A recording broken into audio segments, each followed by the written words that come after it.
Hi, my name is Marjorie, and I am a big liberal. And I listen to y'all. Thank you for coming tonight. We're glad to have you here. Let's lay hands on listening.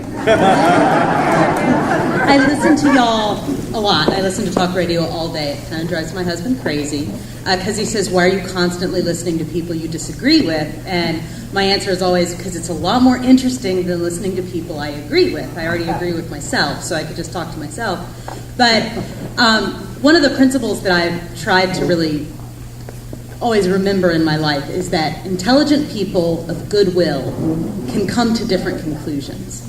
And so I always try to understand that somebody could disagree with me on everything, and it does not mean they're stupid, and it doesn't mean they're evil. Some of the times when I have to turn y'all's programs off is when I feel like you're delving into the arena where you're really demonizing the other side. Let me go first, but I have to ask you a question. First of all, there's a difference between rotten and wrong.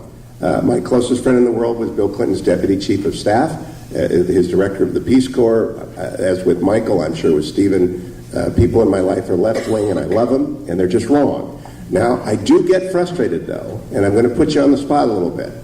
We've been talking about Islamist terrorism right now. Lawrence Wright is a great reporter of the left, for the left, by the left. He wrote a book called The Looming Tower. Have you read it?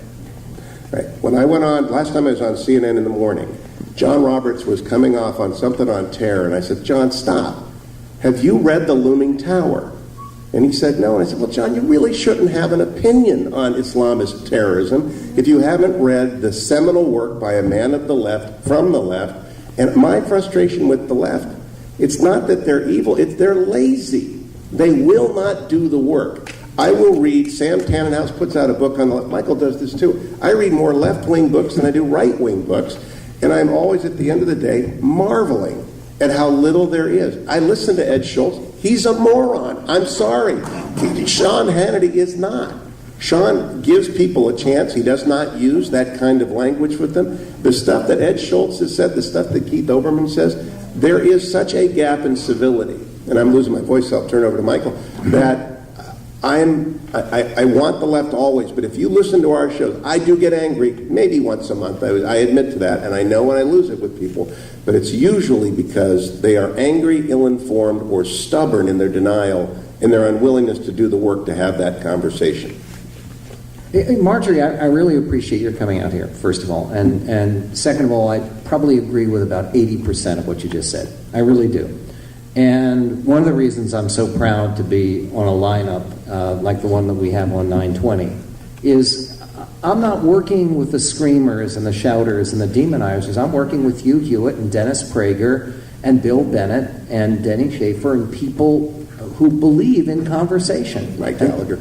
And Mike Gallagher. And the power of conversation. Now, we all come at it a little bit differently.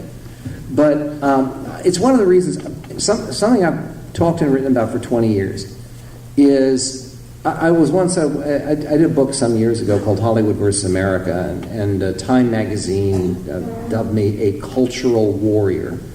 And I don't believe in this idea of a culture war, because the purpose of war is to destroy your enemy. And I don't want to destroy anybody. I would like to persuade everybody.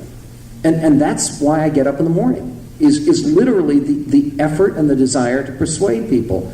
Let me ask you a question, if I can. In terms of what I was saying before, do you believe that this will be a better country if government employs more people and takes more of our gross domestic product?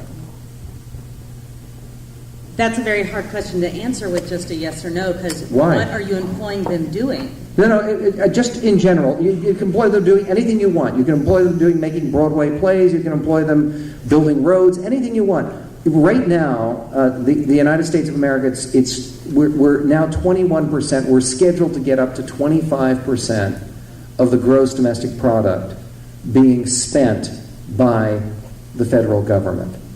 That includes, by the way, money they're borrowing that we don't have.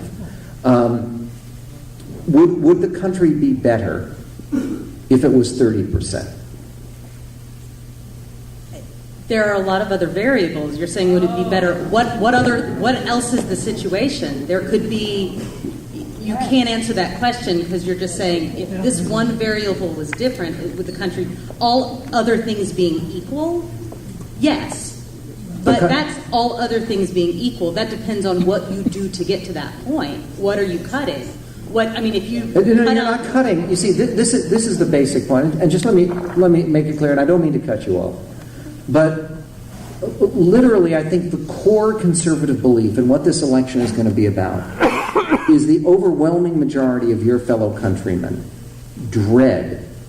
truly dread the idea of a bigger government. I think our founders would have dreaded the idea of a bigger government. Government is not too small today. It's too big.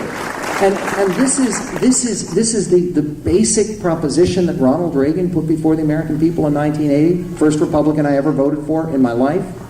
And that's the proposition today. And you're right, reasonable people can disagree on this.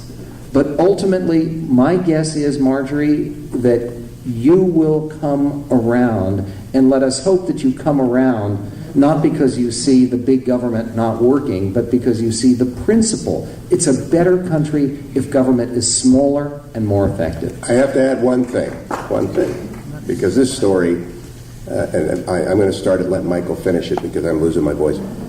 On the last Wednesday of his presidency, George W. Bush invited 8 talk show hosts to the Oval Office. Michael and I were among them. It's off the record what he said, but I can paraphrase a little bit. His basic message to the 8 of us was to please give the new guy a chance, to let him succeed, to criticize him when necessary, but to be civil and to be constructive, but it was a very difficult job. And Michael can expand on that. But Marjorie, can you imagine President Obama on the last Wednesday of his presidency asking Keith Olbermann and Ed Schultz to do that? We did that. Michael?